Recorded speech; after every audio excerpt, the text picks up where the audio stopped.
the juxtaposition of my quite modern, edgy-ish kind of neon drawings mixed with these old Welsh phrases was just something that hadn't been done before. And I had my first exhibition at that gallery and it sold out, and it was just mind-blowing to me. Brian Smith here, and welcome to the Dream Path podcast, where I try to get inside the heads of talented creatives from all over the world. My goal is to demystify and humanize the creative process and make it accessible to everyone. Now let's jump in. Niki Pilkington is on the show. Niki is a Welsh illustrator who produces playful yet highly detailed neon fashion portraits and lifestyle art with themes of women empowerment, body positivity, and mental well-being. For this interview, I recommend checking out her website and Instagram before you listen or while you listen to get a better sense of her work as you hear about her journey. Her website is nikipilkington.com, that's NIKIPILKINGTON, and her Instagram is @NikiPilkington. Niki began her art career in the UK, but quickly found herself traveling the globe for 10 years, living in Paris, New York, West Los Angeles, and now back in London.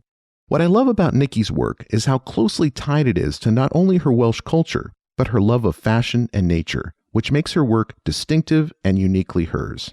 This is one of the reasons she has managed to create such a huge social media following, with over 60,000 Instagram followers. When you look at her work, it is unmistakably Niki Pilkington's. I connected with Niki through my friend Max, who met her while she was living in Los Angeles. When Max told me about her work, I checked out her website and social media and emailed her right before the pandemic began last year. It turns out Niki was moving back to the UK at the time, but thankfully, despite all of the chaos of the pandemic and her move back to Wales and London, she kept my email and reached out to me recently, finally saying yes to this interview. And I'm so glad she did. I love talking to artists like Niki who operate in so many unique and challenging spaces: commissions for private buyers, retail stores, pop-ups, content creation for brands, and commercial work for companies like MTV, Topshop, Nike, Google, Facebook, Ted Baker, Sir Paul McCartney, and American Express. In this interview, we talk about how Niki balances her time and creativity between commercial work, which often pays well, with her private sales and commissions, which are often more personally fulfilling. We also talk about how she was able to blaze such a unique path in the art world, how she approaches sustainability when creating art, and how she copes with the anxiety and stress of life as an internationally renowned artist and social media influencer. So without further ado, let's jump into my chat with the talented and charming Niki Pilkington.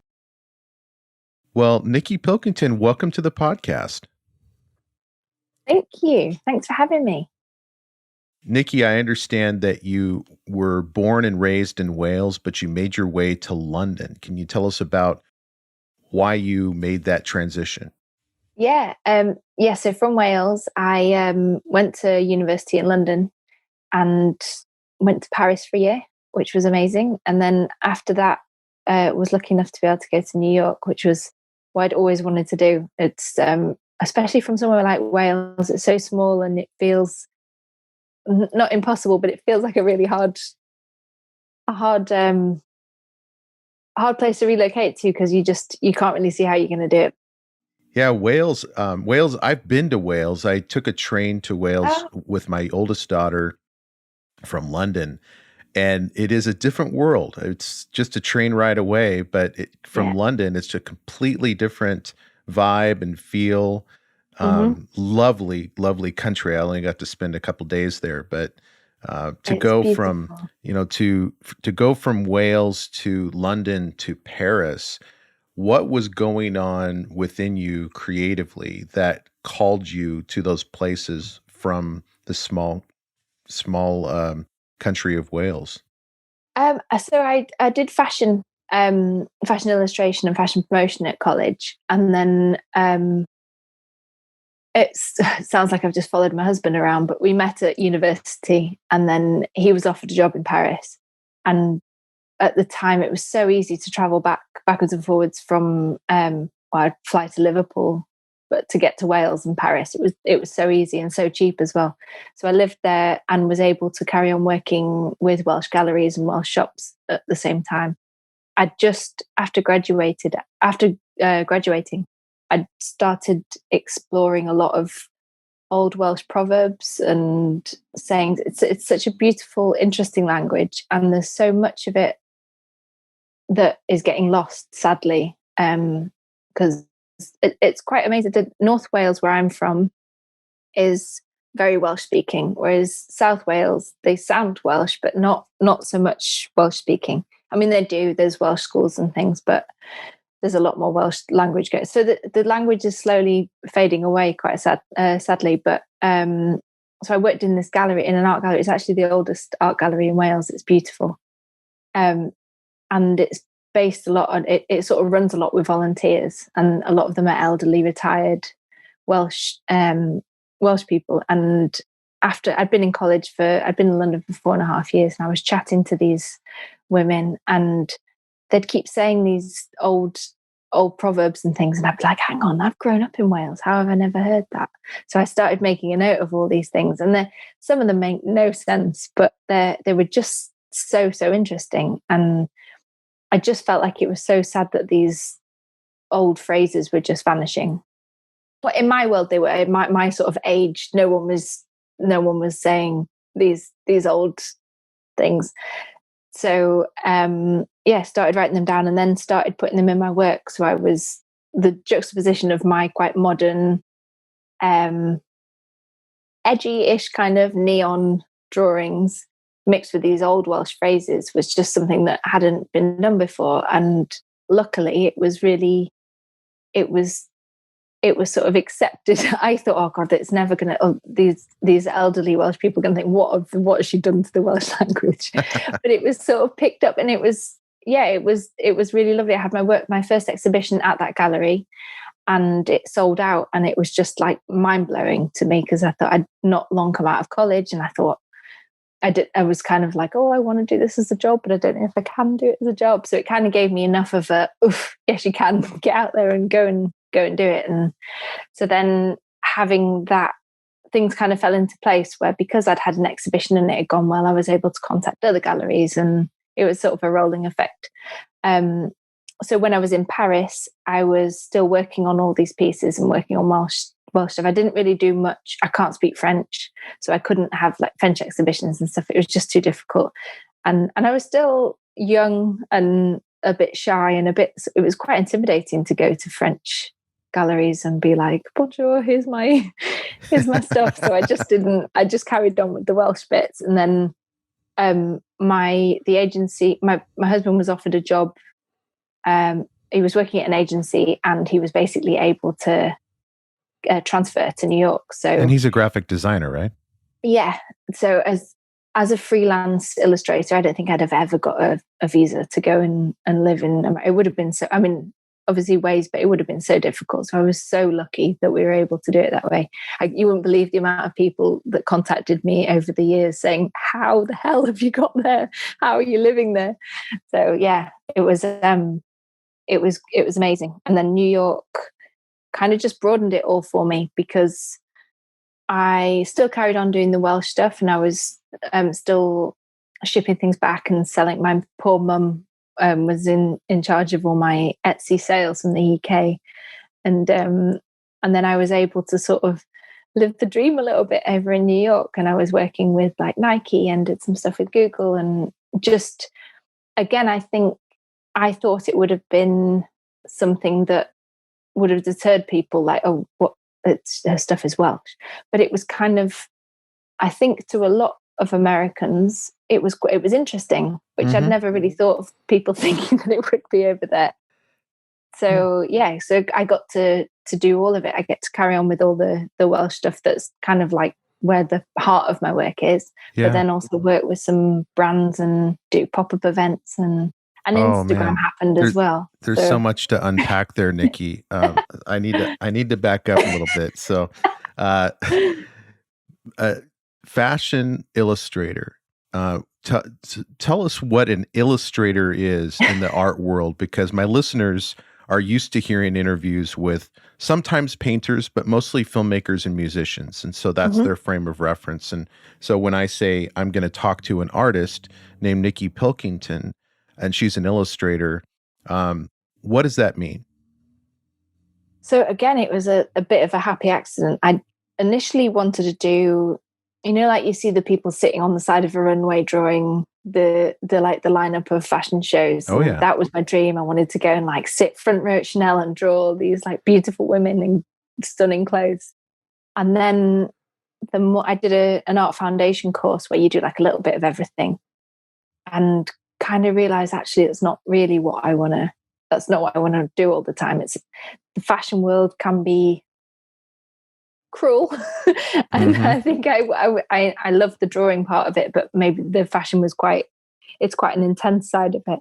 So I still carried on with that thought and thought, right, fashion illustration. So that would be more doing editorial work for my fashion magazines and still a bit of like the runway stuff.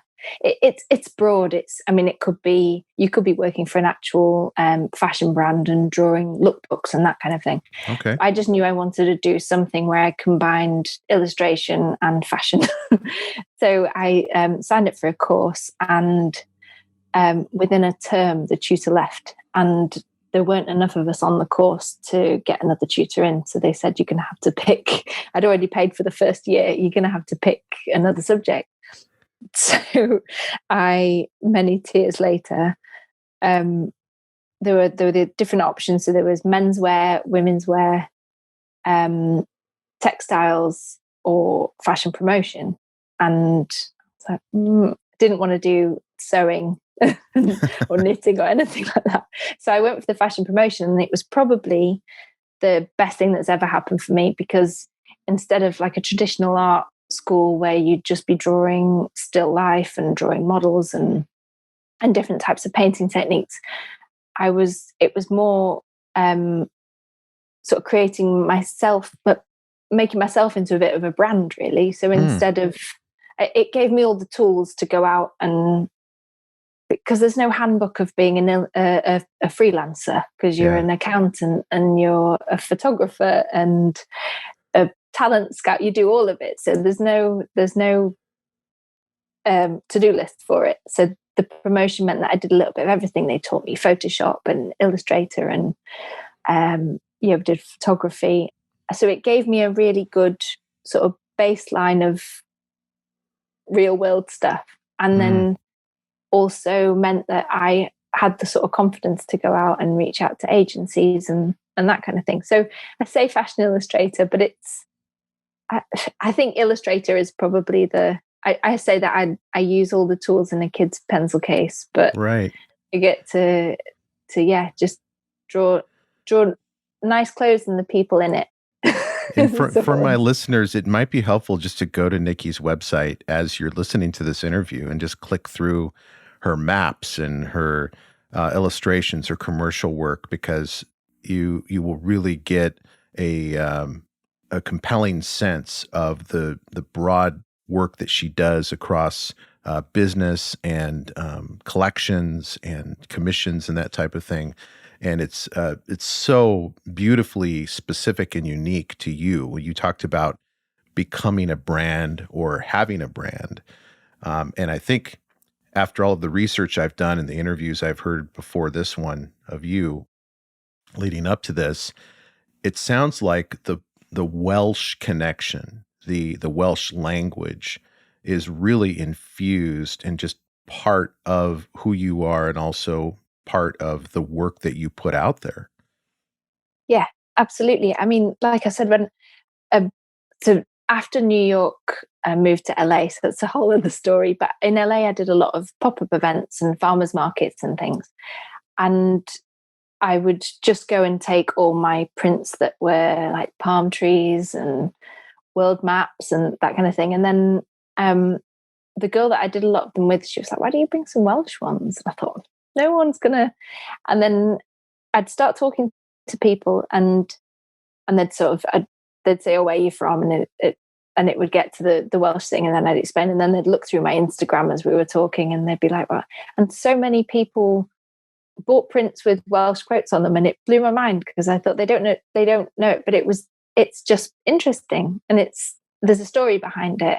And also there's so many people in America with ties to the UK as well, so it was kind of like a nice little add it in. But yeah, I'm so grateful that I sort of pursued it because I'm always scared that I'm going that especially in Wales, that people see me as like, oh, the girl that does the Welsh stuff. Because I'm lucky that a lot of people in Wales buy my work and it's in Welsh homes and things. But I want people to like my work, not just because it's got Welsh in it, but because they like the work as well, and that's kind of the bonus.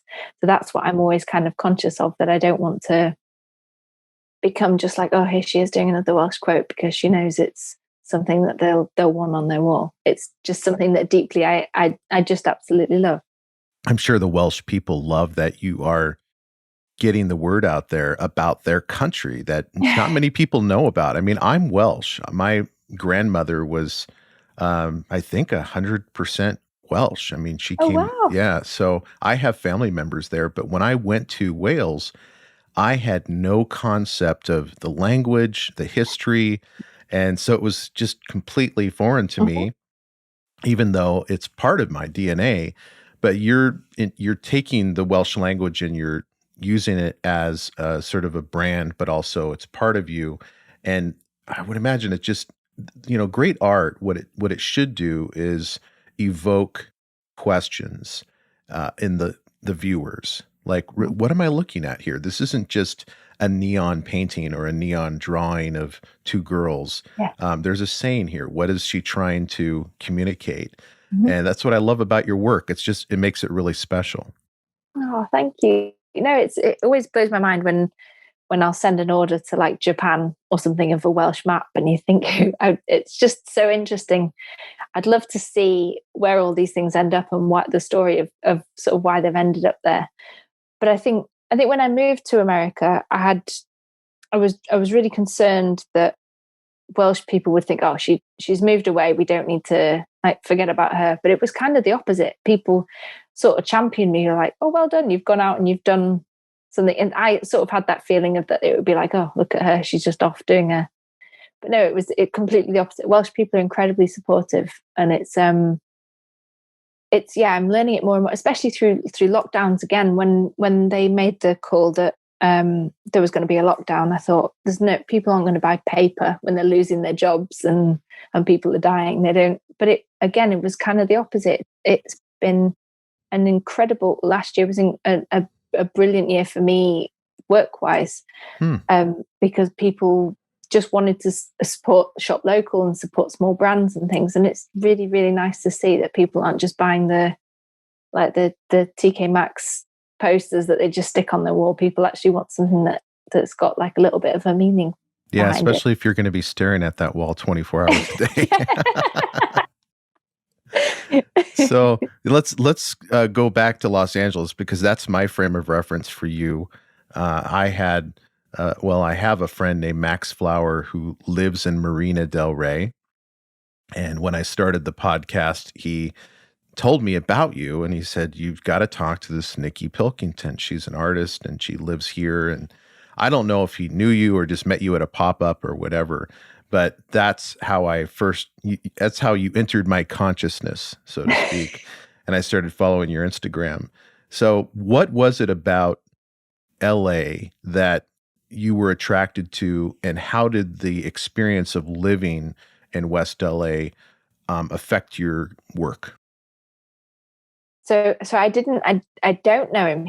I was waiting for an Uber, and it was a nice day, and I can't remember how we got talking, but we just started talking, and what a nice guy. And he said, I know someone you should speak to. And that was how I ended up here. Yeah. LA was, so when we were in New York, we were at the point where we knew we didn't want to live in the States forever. Both of our families are in the UK, and but we need to grow up at some point. So it was never going to be forever. And we were kind of at the point of like, oh, should we maybe go back now? And we still we were madly in love with New York, and thought that was probably the best time to leave, because I think a lot of our friends were starting to have kids or moving out and buying houses or moving to other places. And it was getting to that point of, if we stay much longer, the sparkle will go, because it won't be the same. So we were sort of toying with coming back. And my husband was asked to open an office with the same agency in LA. And we were like, this is kind of, should we do one more adventure? So that's what we were like, yeah, let's do it. And it was never somewhere that was on my radar. We'd been a couple of times for like long weekends and things, and absolutely loved it, but it was never somewhere that I'd imagined living. And it was a strange. I absolutely loved it, but at the same time, it was hard. I found it a very hard place to live as somebody that was working by themselves from home most of the time, because it's so big. So, like New York, I could step out and go to a coffee shop 2 minutes away and sit down and probably bump into someone that I know from the neighborhood. Whereas LA, it's a car drive, or it was just, I hadn't anticipated how vast it was. Right.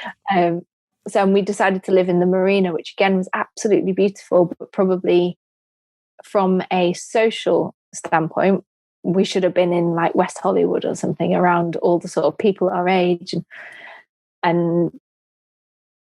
But in terms of inspiration, you can't not be inspired there. It's just, there's something everywhere. There's something weird happening everywhere. Totally.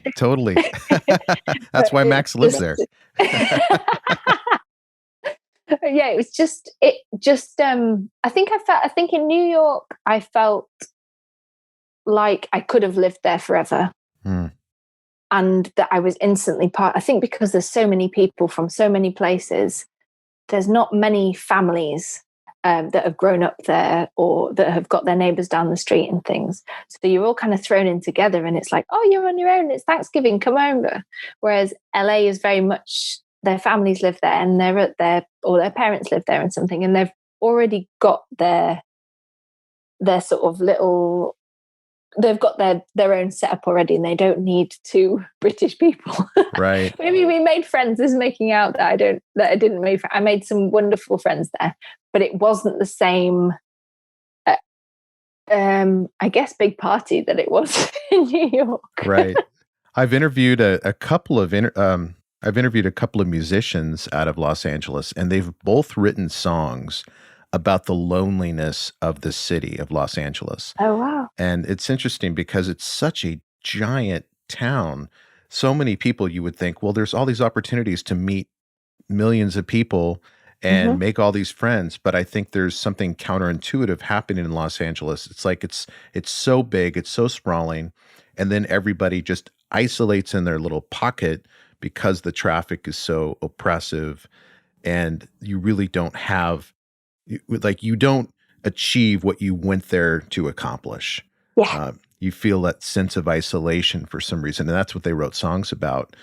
But so you ended up leaving Los Angeles and heading back to Wales and then London?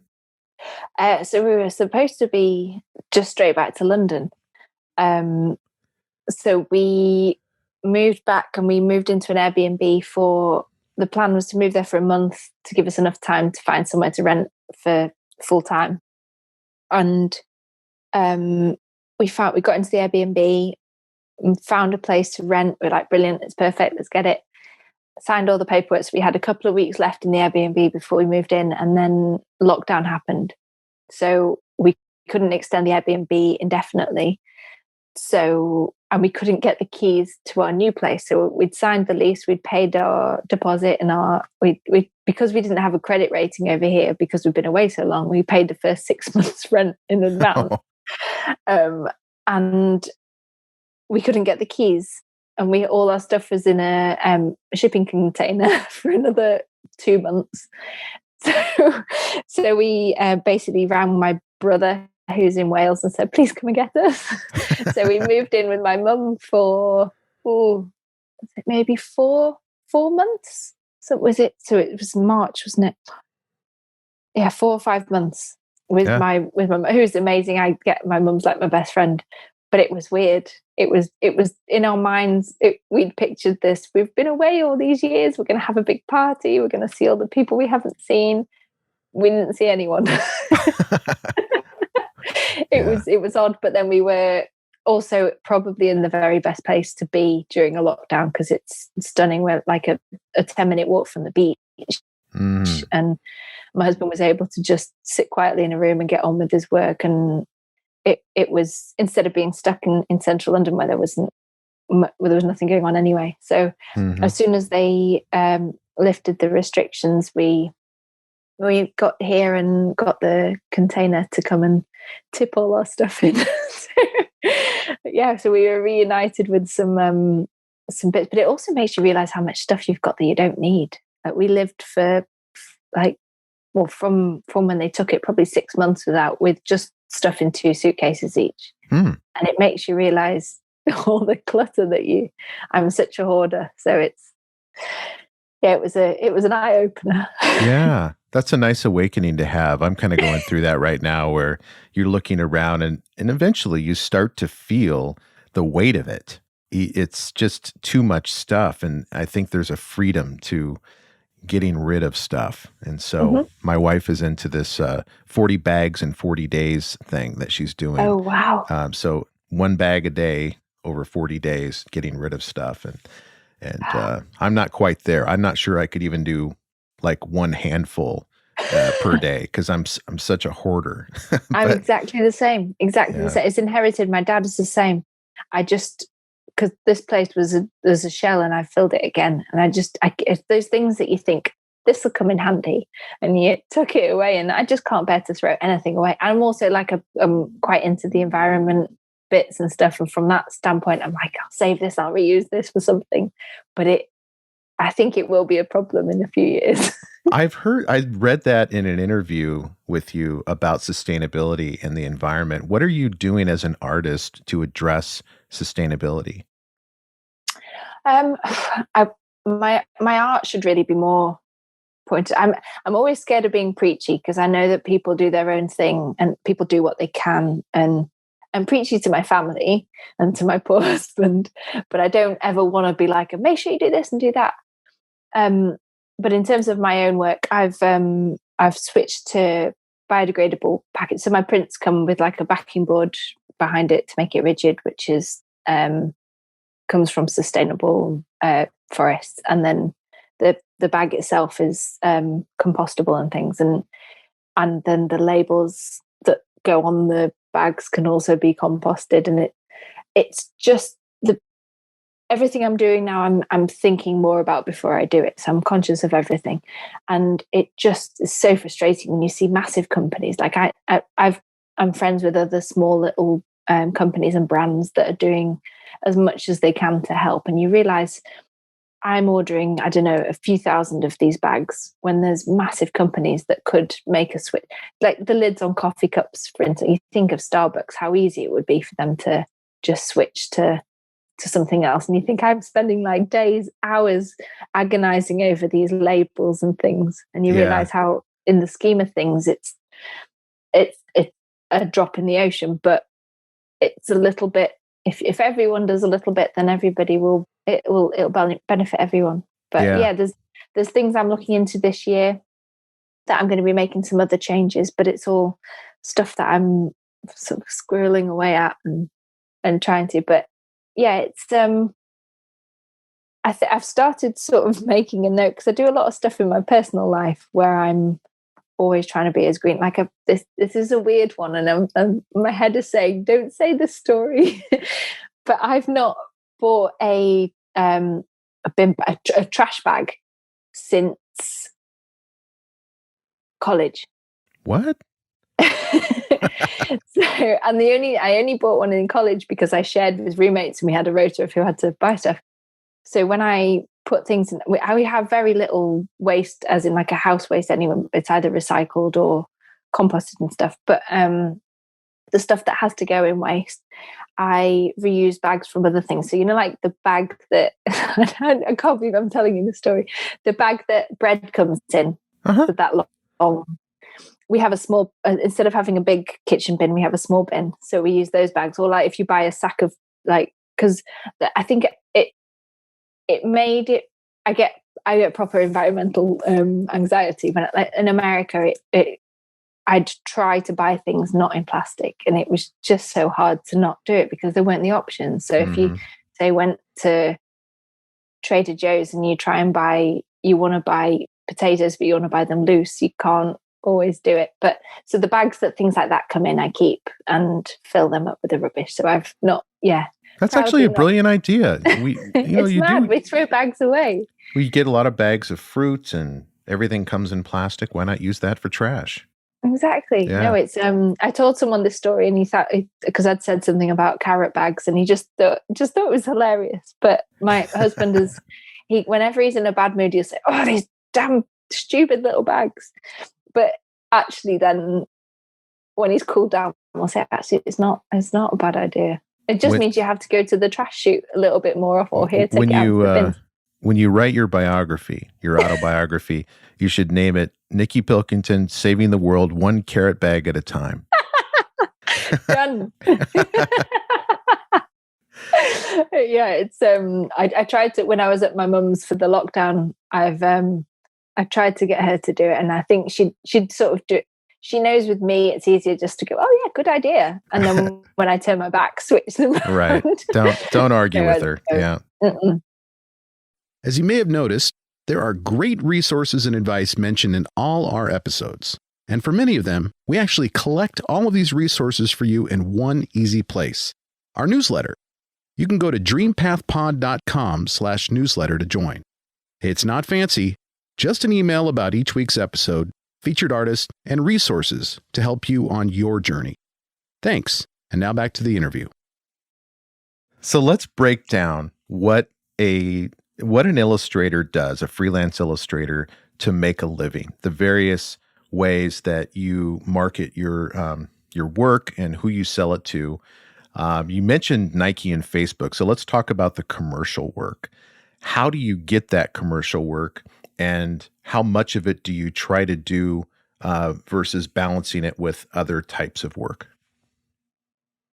So I day-to-day do prints of my work, which is kind of like, I hate the expression, but like the bread and butter of what I do. So it's the constant stuff. So I'll do new prints when I get time, and then release them, and then prioritize the commercial stuff. So if, say, Nike get in touch and say, we want you to do this, this, and this, it's kind of I'm lucky enough that I'm able to put the other stuff, I can sort of move things around to make things work.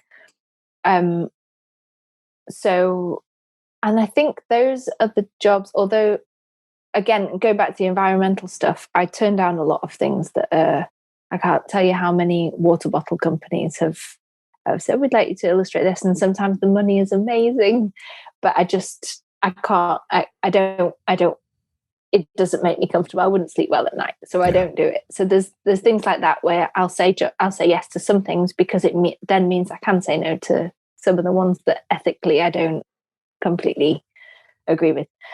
So when I was really lucky. When I graduated, I got picked up by an agency quite quickly, and I got to work with Ted Baker. Is there Ted Baker in America? I don't think so. I've read about your work for them, but I don't think I've seen that brand. It's a lovely brand. I'm trying to think of what you could kind of no, it's not an Abercrombie. No, it's a really nice, lovely brand, but quite well known here. And I got to do an event with them within sort of weeks of graduating, and I also Topshop that I was able to do. I created these like mannequin, like 3D mannequins for the window on their Oxford Street flagship store. Oh, I've seen Topshop everywhere. Yeah. It was amazing. And it was just having an agency that their whole sort of ethos was to sort of try and support new graduates. So I was able to get the jobs without having really much of a portfolio at all. Which was, and again, without having like an Instagram to say, hey, look at what I do, and I barely had a website. So that was amazing. But then in America, it was all sort of my own stuff. And again, social media has helped massively. When I think I'd been in New York for about a year before my Instagram really sort of picked up. And it was thanks to doing things like I do like watercolor maps, and I'd done this picture of a world map, and didn't think much of it. It was for a girl. I was doing it for a girl. She had like a travel blog, and it was for that. And I just took a picture of it, did it. And I remember my husband was away, I posted this picture, and it was late, and I went to bed and I woke up and I had like 12,000 new followers. And I was like, what's happened? And every time I pulled down, it was like that drug of Instagram. It was like, ding, 100, 100. And it was just like, what has happened? There's some sort of, this is a mistake. And from that, this picture that I posted was shared. And again, I never thought it was going to go viral. So I didn't put my signature on it or my logo or anything. And it was shared just millions of times, and again by people pretending it was theirs and all sorts. There were annoying bits of it, but it also massively helped me. So from that point, I had something to show brands where I could say, look, I've got this kind of following. So then I started doing a bit of the like content creation for brands, or featuring products in my posts, and that also, that sort of like paid stuff. But it's hard because I'm not like a fashion blogger where they have a set price of, you want me to feature your jacket or your shoes, I charge this for a video, this for a photo, this for every job is so different. So it's really hard. I don't have like a line sheet of this is what you'd get. So but also that's the fun of it, that every job is so different. So I recently, during the lockdown, I did one for Malibu. You have Malibu rum in America? Mm-hmm. Yeah. And they've got some new cans of like ready to drink cocktails. So it was like we want you to feature these. So then I was able to sort of be like, well, how about this? So I did like a lineup of the cans and then drew some like parrots behind them as if they're sort of perching on the cans. Oh, fun. Those jobs are really good because you can also then click the hashtag and see what other people have done with it. And it's really interesting to see other people's takes on these things.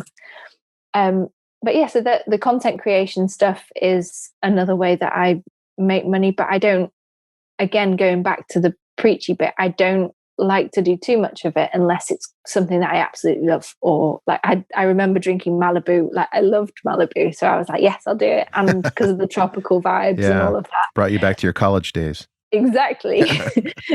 But so that's always the fun stuff to do. And then there's like pop-up events and live drawing events where it's less about an online following, more about an event going on and I'm just a part of it, where people can come and customize things with me, or it's more about the work. And then the gallery, there's also the exhibition bit, which I've not been able to do for that. I was meant to have an exhibition this year back at the oldest gallery in Wales. It was like a comeback tour. Yeah. But it's had to be pushed back. But after that, I want to get back into the exhibition thing, because it's so satisfying to do, because now I do something and I take a picture of it and I post it online and I shove it in a box or a drawer and it doesn't get seen. But there's something so satisfying about doing a picture, making sure there's no grubby marks on it, not photoshopping them out, and then framing things and putting them on a wall, and then having conversations with people in galleries and them saying, oh, I recently, Facebook flashed up with it's been 10 years since that first exhibition. And so I put it in my Instagram stories, and I had so many people send me messages saying, I bought my first print of yours here, or I bought one of the originals. And I was like, you're still here. Why are you still following me after all? It was so nice, but also kind of makes you realize that it's not all fickle. There are some genuinely just good people that just want you to do well. Yeah. I think it's important to find what are called super fans. That's not my term, but it's just people that are trying to build a following. How do you do it? One person at a time. And if you can find someone who is really into your work, they're going to support you and they're going to talk about you. They're going to promote you on social media. I think galleries are a great way to really get people connected to your work, because you have that physical connection. They can reach out and get a sense of the scale of how it's impossible on Instagram to tell how big something is or how small something is.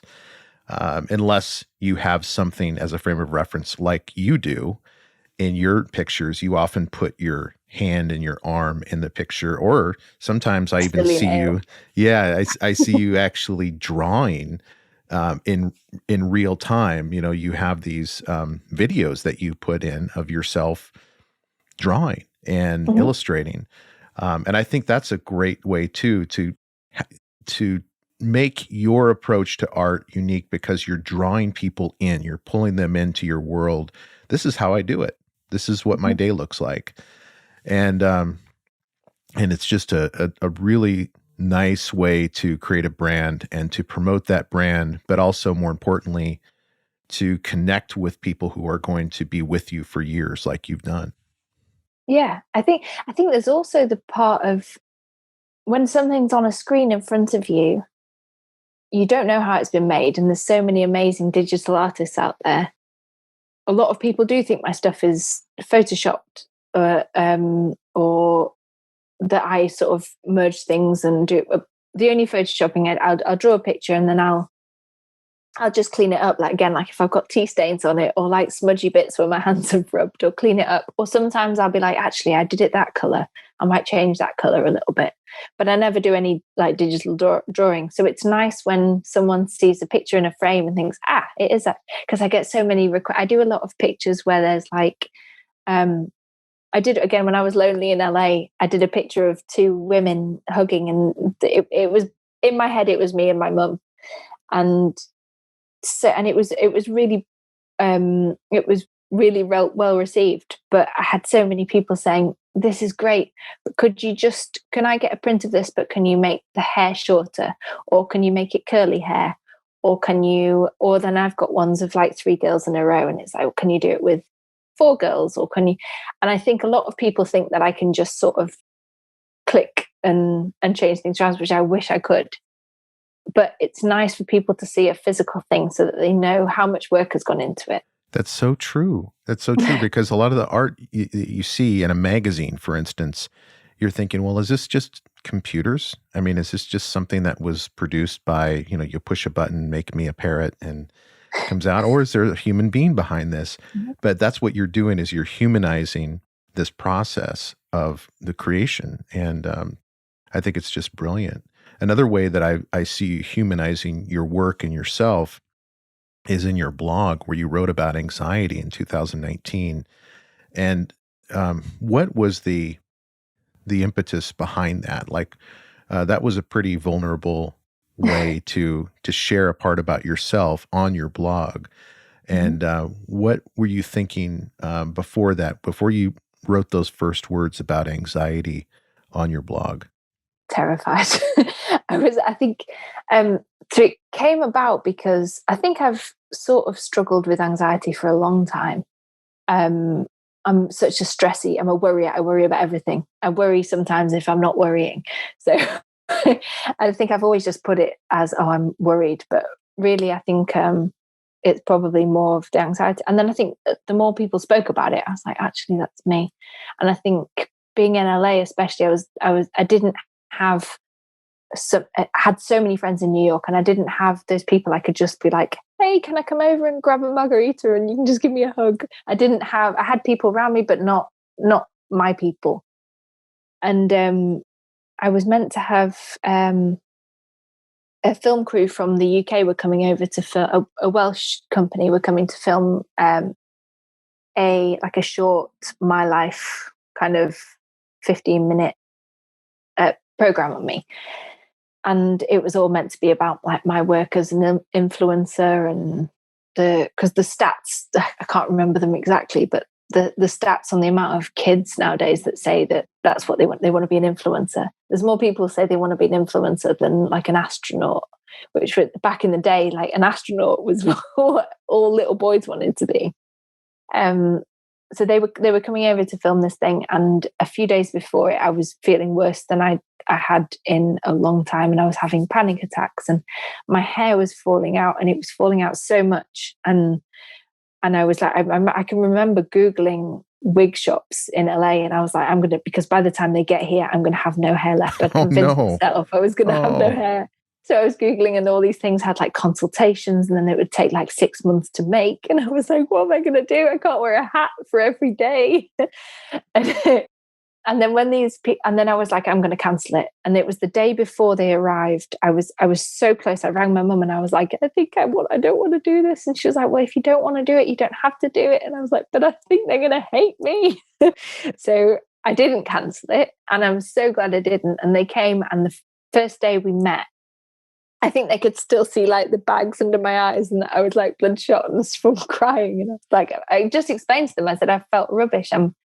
I'm stressed, and it's a mixture of the work and it's social media and it's everything. And I was like, I'd quite like to speak a little bit about this. And they were like, let's make it about that. Let's talk about it. If it's such a big part of what's going on with you right now. And I honestly, because I think there's kind of, even though people talk about it more, there's still a massive stigma about it. And it's like a kind of, especially I think maybe the older generation, I think now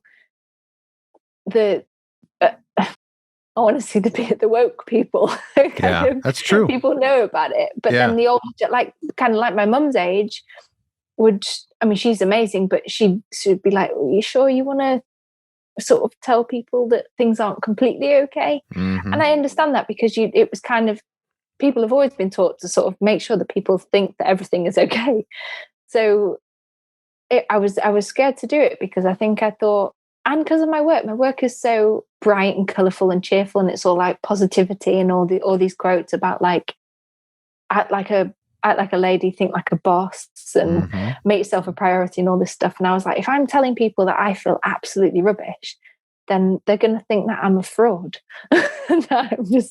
So it kind of came from that, and I was like, no, because really it's also a lot of my pieces of be yourself and do what makes you happy. And so I was like, okay, well, so we filmed a day where they did like a day in the life of, and they filmed all the shots of the apartment and stuff. And then they were like, I said, I think I'd done this piece where it's like someone flicking put one finger up and it says "Dear Anxiety" underneath.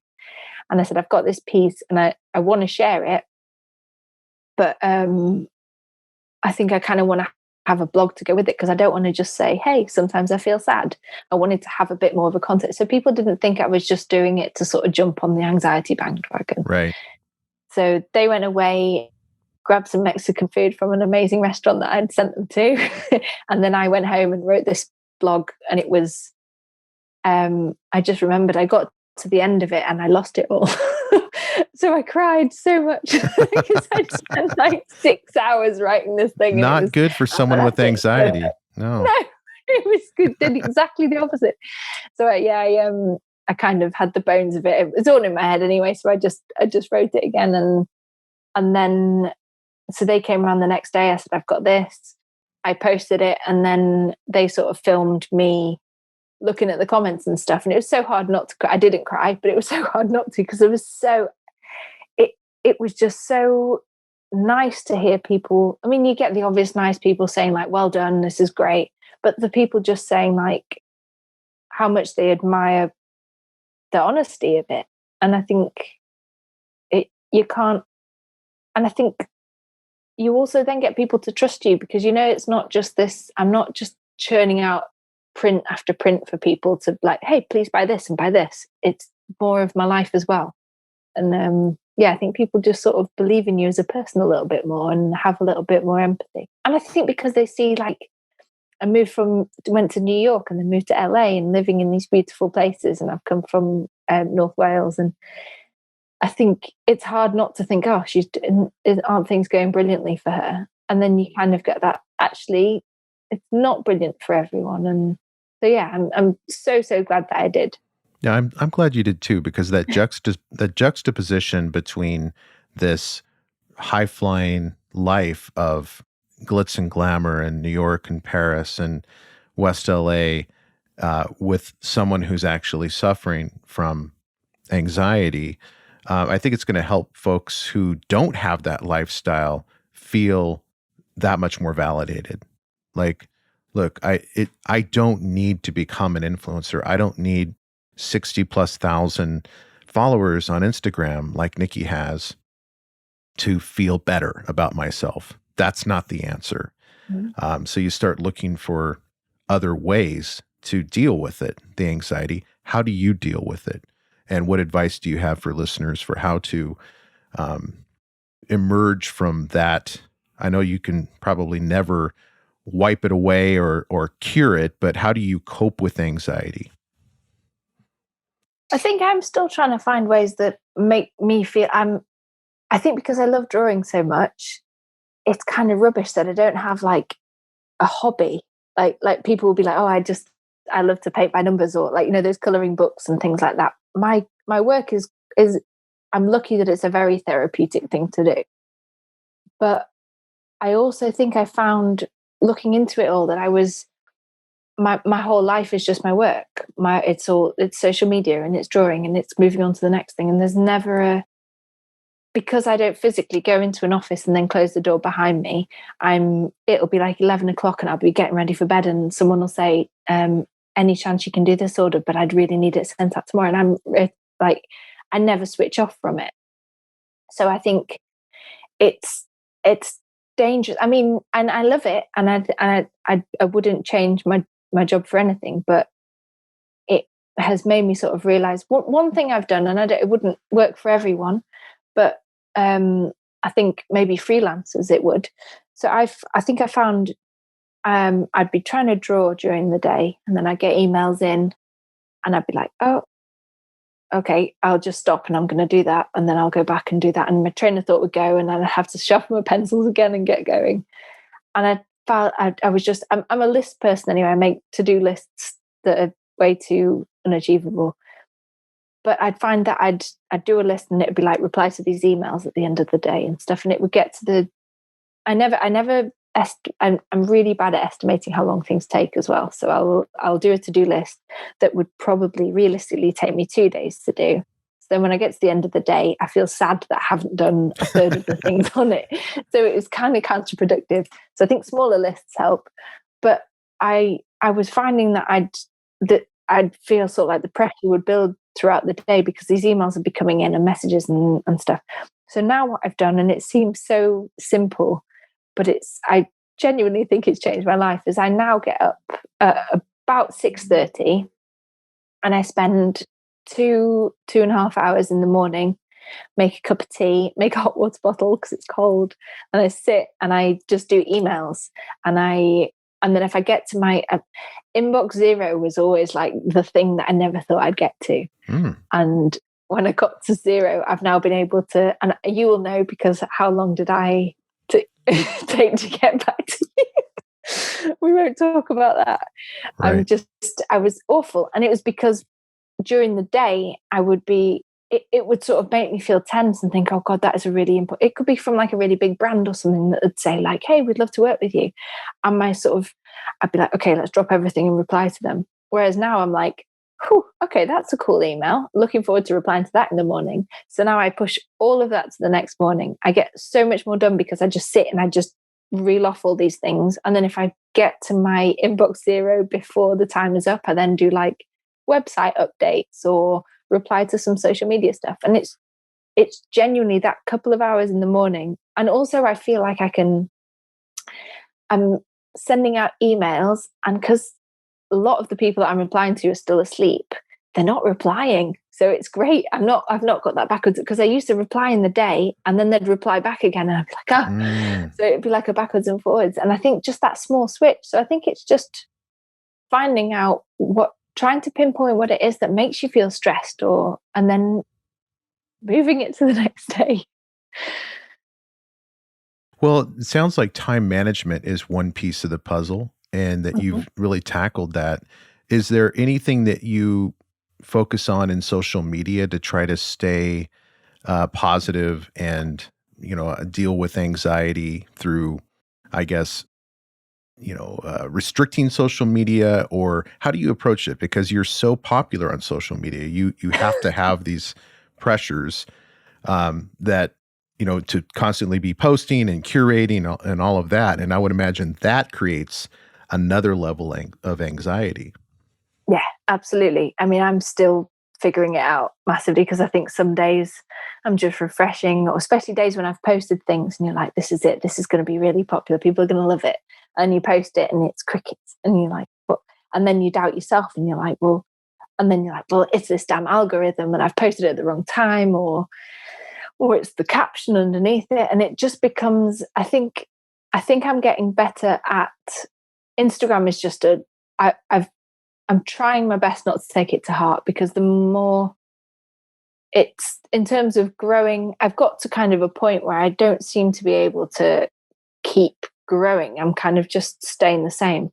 And I think it sort of became everything that I did. Everything that I was doing was like, well, I'll need to post this and I'll need to do that. And we'd go on vacations and I'd have my posting things for the trip, and like what times I needed to do stuff. And I'd feel physically sick for like 2 weeks before going away, because I had so much to do, and it took the fun out of like looking forward to going away, because I'd be like, well, I need to take this, because if I'm going to take a picture when we're on the beach, then I need to do that. And it was like, this is stupid. There's no actual like fun in anything. And I think also creatively it was stunting me, because instead of doing stuff that I really, really loved, I was doing stuff that I thought other people would love. So I was creating pieces of, I was drawing stuff just to post on Instagram, which obviously I need to do if I want to have like a following on Instagram. But it should be, I think I was having a bit of a panic attack one day, and I was talking to my husband Johnny, and I was like, but I need to post this and I need to do that. And he was like, well, do the stuff you want to do and share that. So now I do more of, I want to draw this, so I'll post the process of it, right, rather than creating specific things and I'd spend like hours and hours setting out like flat lays of things and stuff, and absolutely nothing insta about it. Yeah. So yeah, I mean, I've gone through a lot of your social media, and I did notice that evolution of maybe more organic posting that's happening. And I think as an influencer like yourself, you probably have to at certain times have posts that are, highly curated, and they're designed to help your brand. But I love the way you're incorporating just organically your process, and through your blogs as well, opening up, becoming vulnerable, and becoming more human to the people that are buying your work. That has to be helping with sales down the road, but more importantly, helping you just be more at peace with the work that you do and the life that you're living. Yeah, absolutely. I'd find that, especially in New York, I think when things started picking up for me on social media, I would spend days. I can remember I drew this like it was like a grid of strawberries, and I'd gone to the art shop, which was like an hour walk, to get this stuff that I wanted to try out on top of it. And it wasn't about like experimenting for the art. It was because I wanted this Instagram picture to look nice. So I'd like walk there and back, and I'd painted this thing, and I'd set up all these things around it that were clearly not what my desk looked like, because I couldn't have got around them all to paint it. But it just, you realize, and then it did go well, and people liked it. And then, so there's that's the biggest negative, I think, about the social media bit for me, is that the more I would love to just draw stuff, take pictures and post them, but I've found that if they're not neat and tidy and bright and colorful, then they don't always get that. And it's not that people don't like them, people unfollow you. So it's I don't think I've unfollowed. I think there's a couple of people where they've ethically done things wrong, and I've thought, oh, I don't want to follow them anymore. Yeah. But I don't ever see another thing and think, that's not, I don't enjoy that, so I'm going to unfollow them. But they do, people do. And that also makes it so personal, because you think, I spent time doing that, and Right. it's offended you so much that you don't want to see anything else I ever do. So yeah, it's there's a whole psychology behind it, and I'm still not working it out. But I think that the older I get, the wiser I get to the fact that it's so fickle, and that you shouldn't take it to heart, and that you might have there's some accounts out there with absolutely wonderful work with a couple of thousand followers because they haven't had the lucky breaks of somebody sharing it and I think now there's just so much competition on there as well. And I don't think people are using social media and people are using social media, but I don't think Instagram is being used in the same way. I think people swipe through things quite quickly and they get there 2 seconds. Just to give you an example, I posted something a couple of days ago and it was like I was painting some flamingos and I posted it on Instagram TV and it was a couple of minutes long, which was still sped up from, I don't know how, I think it was about 20 minutes in real life and then sped up. And it got sort of like, there was almost nothing. A few people like, this is great, thanks. And moved on. And it had, I don't know, I think it got to a couple of thousand views.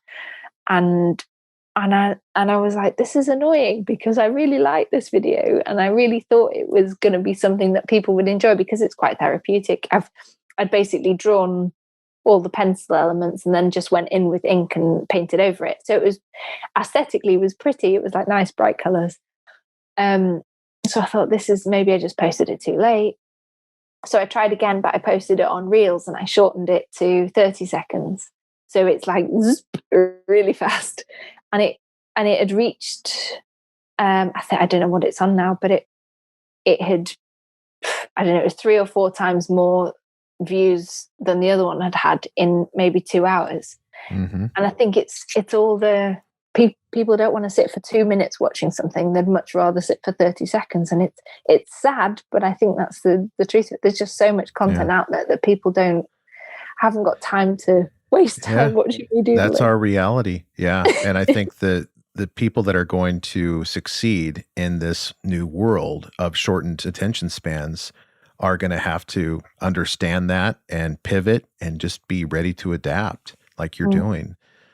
So what are you planning on doing in London? Do you have any plans to do something different, or is it kind of the same approach with retail and commissions and commercial work out of London? I'd love to work with some British brands. It's been a long time, so it's more exhibitions. I'm lucky enough to have lots of shops in Wales that sell my stuff, but not so many in England. I've never really kind of pushed selling stuff in Scotland and England, so I'd like to get some more shops selling my stuff. But more exhibitions, some fun. I'd love to do some collaborations. I don't get to do enough with real people as well, and I think that's why I love the pop-ups and stuff, because I get interactions with people, because I know everyone's by themselves now, but in real life normally I'm by myself for really long hours. So these pop-ups and things are really a good way for me to not only just interact with people but also to get feedback, because it's easy for people to click like on something and me to think, oh, they like it. But when you speak to them in real life and they go, do you know what, I like it, but I wish that was pink and that wasn't as orange, and you get really nice sort of honest feedback from people and ideas as well. People are like, oh, you should do this, and I'm like, okay, I'll write that down. So it's real human connections. Exactly. And you can't underestimate it. It's, I guess everybody knows that now, but it's important. Well, your social media presence, let's go through so the listeners know where to find you. You have a website, nikipilkington.com, Niki Pilkington.com. And you're on Instagram at Niki Pilkington, right? Yeah, that's it. Yeah, 1K, NIKI PILKINGTON. Great. And then Facebook is Niki Pilkington Illustration. Yeah. And at Niki Pilkington for Twitter, Etsy, and LinkedIn. Yeah. My Etsy is etsy.com/shop/Niki Pilkington. But it's all linked on my Instagram and things.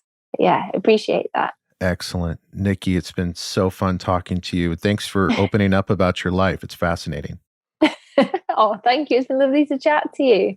I wish my background was as interesting as yours. Oh, it's lovely. It's lovely. All right. Have a wonderful lovely evening. To speak to you. And you too. Thank you so much. Hey, thank you for listening. And I hope you enjoyed today's episode. If so, I have a favor to ask. Can you go to wherever you listen to podcasts and leave me a review? Your feedback is what keeps this podcast going. You can also check us out on Instagram, Twitter, and Facebook with the handle @DreamPathPod. And as always, go find your dream path.